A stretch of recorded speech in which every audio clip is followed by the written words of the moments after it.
자, 들어가겠습니다. 자, 2022년도 자, 국가직 9급 자, 형사소송법 개론. 자, 이제 해설 강의 한번 들어갈게요. 자, 이번 해설 강의도 이제 뭐 최신 판례 좀 낮게 나왔고 뭐 이렇게 무난히 공부를 했으면 한 85점 이상은 나왔을 거라 생각을 합니다. 그래서 그 형사소송법 강의 그 해설 강의도 그냥 좀 우리가 나올 수 있도록 좀 중요 부분만 좀 체크해 가지고 해설 강의 하도록 할게요. 자, 2번. 자, 진술과 복권에 대한 설명 중 옳은 것은 모두 몇 개인가 했어요.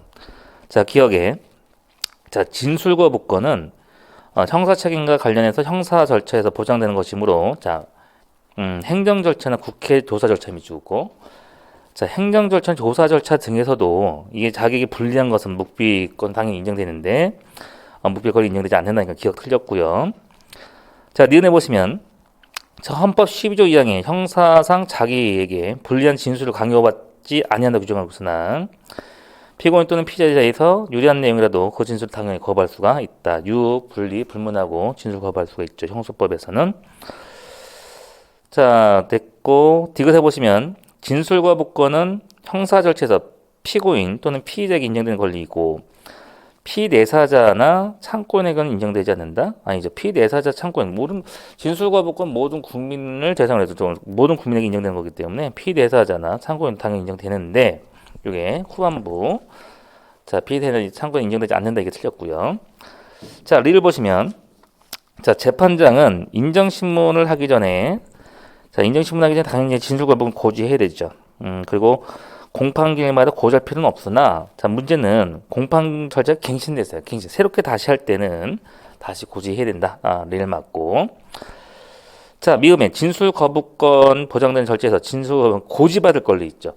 자 진술 거부권이 있다는 건 이제 헌법에 이제 보장되어 있지만 진술 거부는 고지해야 한다. 이거는 헌법에는 없어요. 헌법에 없고 형사소송법에는 이제 고지해야 한다 나오잖아요. 그래서 이런 경우는 진술거부권이 보장된 절차에서 진술거부 고지는 이런 권리는 고지받을 권리 있죠. 고지받을 권리이 있고 이건 헌법에서 바로 도출되지 않고 입법적 뒷받침이 필요하다 봐야 되죠. 필요 없다니까 미음 틀렸네요. 자 4번 보시면 국민참여재판이고 쉽게 나왔는데 자 국민참여재판에 대한 설명 좀 옳지 않은 것 됐습니다. 1번 배심원의 평결과 의견을 당연히 법원은 계속하지 아니하고 2번에 국민참여재판에 관해서 변호인이 없을 때에는 법원은 직권으로 변호인을 선정해야 된다. 자 됐고 맞고 3번에 보시면 피고인이 법원에 국민참여재판 신청했음에도 불구하고 법원이 이에 대해서 배제 결정도 하지 않은 채 통상 공판 절차로 재판을 진행하는 것은 피고인의 국민참여재판을 받을 권리 및 법원의 배제 결정에 대한 항고권에 대한 중대한 절차 위반이기 때문에 위법이다 봐야죠. 맞고 자 4번에 보시면은 증거 개시 4번에 배심원은 19세가 아니죠. 자 20세죠. 19세 이상이다. 틀렸네. 20세 이상인 대한민국 국민에서 선정한다. 자 이제 5번에 증거 개시제도 한번 봅시다. 이제 공소 제기가 되면은 서로 갖고 있는 증거를 오픈을 해야 되죠. 이게 증거 개시제도 옳지 않은 거 됐네요. 자 1번에 증거 개시제도는 실질적인 당사자 대등을 확보하고 피고인이 신속 공정한 재판을 받을 권리를 취하기 위한 제도로서 형사소송법은 검사가 보유하고 있는 증거뿐만 아니라 피고인이 보유하고 있는 증거도 모두 오픈해서 한다. 맞고 자 2번 검사의 증거 개시 대상이 되는 것은 공소 제기된 사건에 관한 서류, 물건의 목록과 자, 공소에서 인정 양형에 미칠 수 있는 서류, 물건이다. 맞고 자 3번에 보시면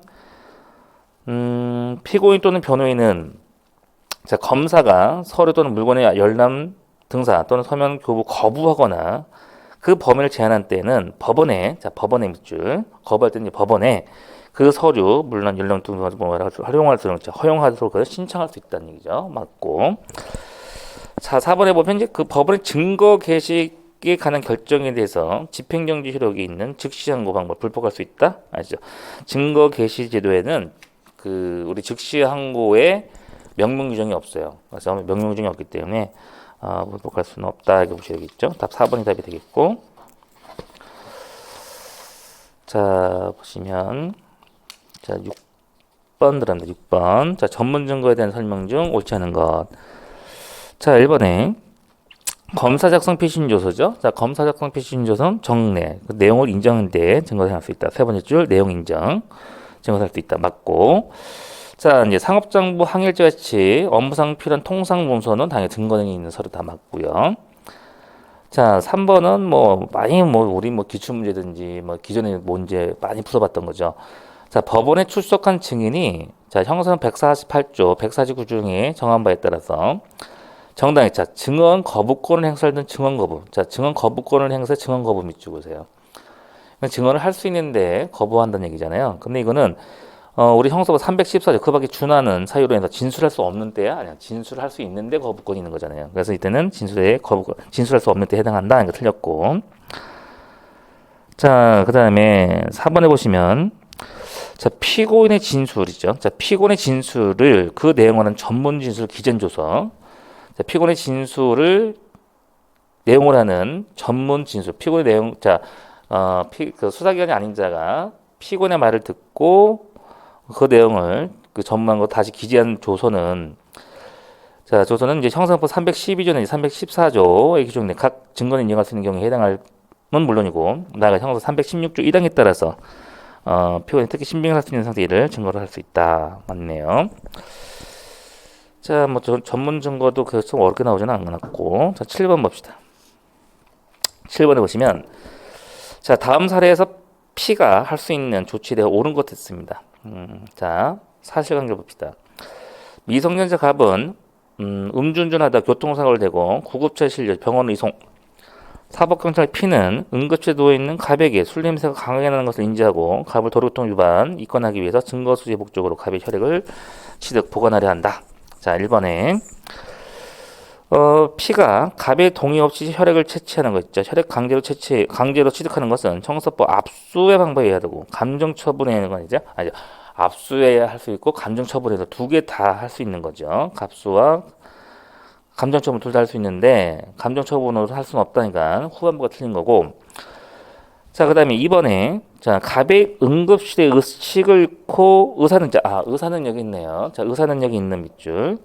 자, 의사능력이 있다는 얘기는 소송 능력이 있기 때문에 별도의 법정의 동의를 필요 있다 없다 없다. 그래서 P는 갑의 법정의 동의를 얻어야 그 혈액을 압수할 수 있다. 이거 틀렸네요. 자, 3번에 제2응급실은 현행문서 233면 법령에서 준할 수 없다? 아니죠. 현장에서 생명 유독하니까 병원까지 끌고 갔죠. 그러면 그 현장에 준한 것으로 봐야기 때문에 그때 범행 장소에 준한 것으로 볼 수 없다. 이거 틀렸고 또 긴급체포시를 본 게 아니다. 이건 준현행범으로서 압수 방법으로 영장 없이 취득할 수가 있는 거죠. 그러니까 그 범행 장소에 준한다 볼 수 없다. 이것도 틀렸고 또 긴급체포소가 아니라 준현행범으로서의 압수 방법으로 영장 없이 할 수 있는 거죠. 그래서 3번 틀렸고요. 자, 4번에 보시면 자, P는 당시 간호사가 위 혈액의 소지자 겸 보건자의 의료기관 또는 담당 것을 대리해서 혈액을 경찰관에 임의로 제출할 수 있는 권한이 없다고 볼 특별한 사정이 없는 한 간호사로부터 진료 목적으로 체열해 놓은 갑의 혈액을 임의로 제출받아 영장 없이 압수할 수 있다. 맞죠? 맞는 거죠. 자, 4번은 답이 되겠고. 자, 9번 들어갑니다. 자, 9번에 자, 재심에 대한 설명은 옳지 않은 것 됐어요. 1번 재심이 개시된 사건에서 범죄 사실에 대해서 적용해야 할 법령은 재심 판결 당시 법령이고 재심 대상 판결 당시의 법령이 변경된 경우 법원은 그 범죄 사실에 대해서 재심 판결 당시의 법령자 그렇죠. 재심 판결 당시의 법령을 적용한다.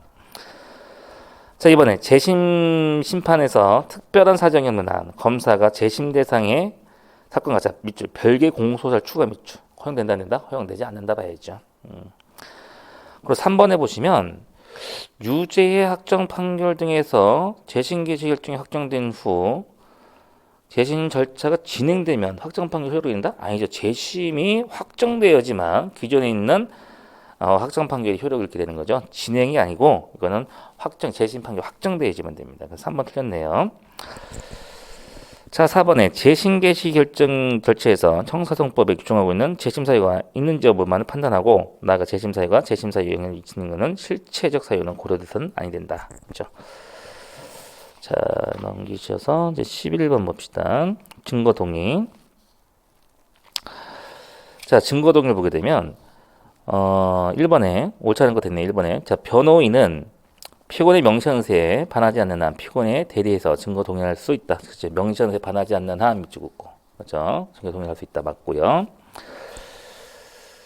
자, 그래서 이제 2번에 보시면 증거 동의 효력은 당의 신급에만 미치므로 공판 절차 갱신이 있거나 신급을 달리면 그 효력을 상실된다. 아니죠. 증거 동의가 있으면 이거 신급을 달리해도 그 증거 효력은 당연히 인정되는데 갱신되거나 신급 달리해도 효력이 인정되는데 효력이 상실된다니까 2번이 틀렸고. 자, 3번 읽어보시고요. 자, 4번에 보시면 자, 필요적 변호 사건에서 피고인과 변호인이 무단 퇴정하여 수소법원이 피고인과 변호를 출석하지 않은 상태에서 증거를 조사하는 경우 피고인의 진위에 관계없이 증거라면 부동의, 동의가 있는 것으로 간주된다. 그렇죠? 무단퇴정 밑줄 긋고 무단퇴정했죠. 그래서 이제 증거 조사할 때는 피고인 진위에 관계없이 증거를 동의한 것으로 간주된다는 뜻이고. 자, 그러면 이제 11번 답이 2번이에요. 정확히 2번 답이 되겠고. 자, 12번 들어갑니다. 12번에 공동 피고인에 대한 설명 좀 옳지 않은 거 됐어요. 자, 1번에 공범인 공동피고인 밑줄 그으세요. 자, 공범인 공동피고인은 당연히 피고인의 지위가 있죠. 그럼 피고인의 지위가 있으면 진술과 복원 고지해야 되고, 자, 피고인의 지위에 있으면 소송 자체가 분리되지 않으면 다른 공동피고인에 대한 공소사실에 증인될 수 있다 없다? 증인될 수 없다. 그렇죠. 증인은 이제 당사자는 증인될 수가 없잖아요. 그래서 증인될 수 없다. 맞고. 자, 2번 대항범인 공동피고인은 소송 절차 분리로 피고인의 지위에서 벗어났더라 하더라도, 자, 소송 절차 분리 밑줄. 손이 분리가 되면 당연히 어떻게 되죠? 증인될 수가 있죠. 그래서 두 번째 다른 공동 피고인에 대한 공소에 증인될 수 있는데 없다니까 2번 틀렸네요. 자, 3번에 공범 아닌 공동 피고인이죠. 자, 공범 아닌 공동 피고인은 증인의 지위가 있죠. 공동 피고인은 변론을 분리하지 않더라도 다른 공동 피고인에 대한 증인될 수가 있는 거고 맞고요. 자, 그다음에 4번에 보시면 자, 형사정부 310조 피고인의 자백은 공범인 공동피고인의 진술을 포함하지 않기 때문에 공범인 공동피고인의 진술은 자 밑줄 공범인 공동피고인의 진술은 다른 공동피고인에 대해서 범죄인 것을 인정되는 증거로 사용할 수가 있다. 그렇죠? 증거로 사용할 수 있고. 자, 됐고요. 14번 들어갑시다. 14번 보시면 자, 형사정 312조 사망 사경 작성 피신 조소가 나왔죠? 옳지 않은 것 됐습니다. 1번 사경이 작성한 피고인의 공범에 대한 피신조서의 경우 사망, 사유로 인해서 법정에 진술할 수 없을 예외가 있는 형사 304조입니다. 아니죠. 사경 작성 피신조서는 공범에 대해서 자 공범에 대한 피의자 신문 조소의 경우가 이거는 뭐 당해 피고인이 부인을 하게 되면 당연히 증거 생활할 수가 없는 거잖아요. 그래서 314 적용되지는 않죠. 그래서 1번 답이 되겠고. 자, 이번에 자 형사정권 310 사망 그 내용을 인정할 때는 것은 자, 피의자 신문조서 기재 내용이 진술 내용에 기재됐다는 의미가 아니고, 자, 밑줄 그으셔야죠. 그와 같은 진실한 내용이 실제 사실과 부합한다. 그 기재 내용이 뭐 진술 내용이 그대로 되어 있던 것이 아니고, 이것이 진술 내용이 실제 사실과 부합한다. 이것이 얘기를 하는 거고요. 자, 그다음에 3번에 피고인과 공범관계에 있는 공동피고인에 대해서 수사 과정에서 쓰는 피신조서는 그 공동피고인에서 성립의 진정이 성립됐고 해당 사항의 그 조서의 내용을 부인하면 그렇죠. 당해사가 내용을 부인하면 당연히 증거인이 부정된다 봐야지. 증인이 없다. 맞고. 자, 4번에 자, 사법경찰관이 작성한 양벌규정 위반 또 행위자 피의자 신문조서가 적법한 절차나 방식에 작성된 것이지만 공판기 양벌규정에서 기소된 사업주가 그 내용을 증거로 하며 동의하지 않고 내용을 부인했죠. 내용을 부인하게 되면 자, 양벌규정의 사업자는 당연히 그 피고인 입장이기 때문에 내용을 부인하게 되면 증거 사용할 수 없다 보시고 자, 이제 통비법률을 좀 풀어보시면 될 것 같고요. 자, 16번 들어갑니다.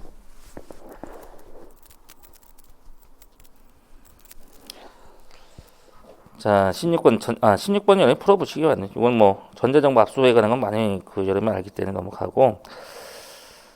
자, 그 다음에 뭐 17번은 강제 처분됐고, 자, 18번 한번 볼까요? 자, 18번 정리하고 한번 좀 마무리를 할게요. 자, 보강 증거에 대한 설명으로 옳지 않은 거 됐죠? 자, 우리는 그 자백에 대한 보강 증거가 되려면, 그냥 생각 독립된 증거 좀 있어야지만 되겠죠. 그래서 옳지 않은 거 됐는데, 1번에 보시면, 자, 휴대전화기 카메라를 이용해서 자, 성명불상의 여성의 피해자 속 치마를 몰래 촬영했다가 현행범으로 체포된 피고인의 공소 사실에 대한 자백한 바, 현행범 체포 당시 이미 제출 방식으로 압수된 피고인 소유 휴대전화기에 대한 압수조서 경위란에 피고인의 범행 직접 목격 사법경찰 진술 내용은 당연히 자백을 보고하는 증거가 될 수 있죠. 독립 증거가 될 수 있는 거고. 자, 그다음에 이번에 모모 자동차 현대만 하는 얘기죠. 모모 자동차 점거로 갑을 처벌받는 것은 학교 측의 제보 때문이라 하여 피고인이 그 보복으로 학교 총장실 침입 점거했다는 피고인 자백에 대해서 그러니까 공소의 갑이 모모 자동차 모모 영업소 점거했다는 갑의 처벌받다는 검사 제출 증거 내용 보강 증거 될 수는 없다. 많이 봤고, 자 이제 3번에 보시면은 자, 피고인이 갑과 합동해서 피해자 을의 재물을 절취하다가 미수에 그쳤다는 내용으로 공소사실로 공소사실 자백한 경우 피고인 현행범 체포한 피해자 을의 수사기관의 진술과 현장에 첨부된 수사보고서는 수사보고서입니다. 이거는 당연히 피해자 자백의 보강증가 될 수 있고, 자 4번에 보시면 자 자동차 등록에 관한 차량의 소유자, 자 자동차 등록증의 차량의 소유자가 피고인으로 등록 기재 미추. 그럼 자동차 소유하고 있다는 얘기잖아요. 그러면 두 번째죠. 피고인이 그 차량을 운전했다는 사실 자백 부분 보강 증거 될 수는 있지만, 자 여기 보시면 어떻게 돼요? 피고인의 무면 운전에 무면 운전에 대해서 범죄 사실 보강 증거 될 수 있죠. 그래서 보강 증거 될 수 있는데 없다니까 4번이 틀린 질문입니다. 자, 그래서 뭐 그 까다롭게 문제 나오기는 몇 개 있지만 최신발전 몇 개 있지만 올해 이제 그 정상적인 커리를 받고 공부를 하셨으면 한 85점 정도는 무난히 나왔을 거라 생각을 해요.